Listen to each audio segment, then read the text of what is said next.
Hey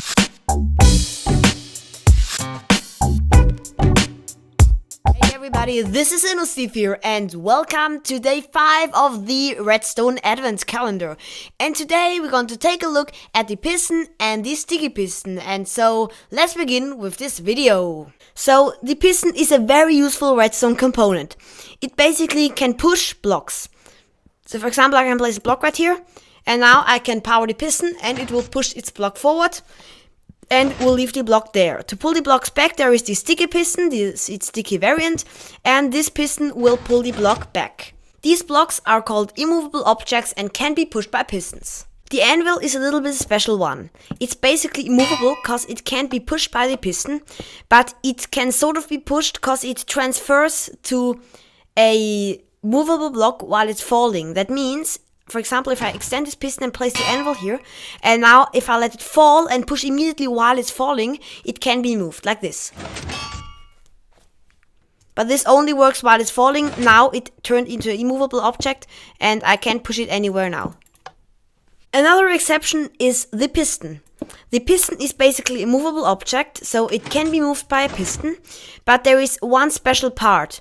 An extended piston turns into an immovable object. So that means I can push an extended piston, or I can push the piston head or anything of the piston. But if I retract the piston again, it can be pushed like a normal block. So there is one more limitation to the piston.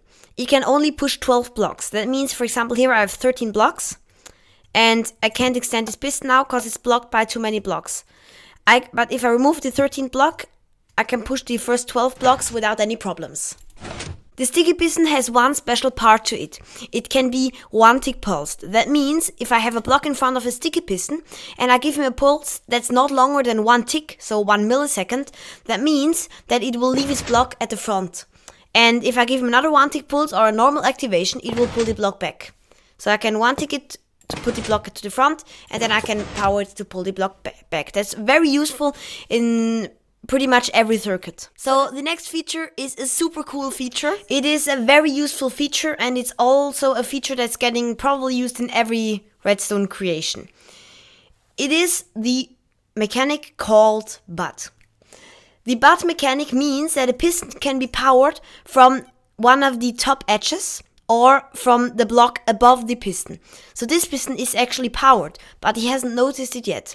We can let him notice it by, for example, placing a block next to it. That will update the piston and he will extend. I will now show you how the butt works in a little bit more detail. So a little example for the butt is, for example, we can power this piston right here. So I can power this and this piston is now powered. He just needs an update. So I can update him by for example, placing a block. Now I can unpower him again, he will stay extended. That also looks pretty weird if you remove the power source, but if I update him, he will retract again. There is another use for this. For example, to update it, you can use another piston.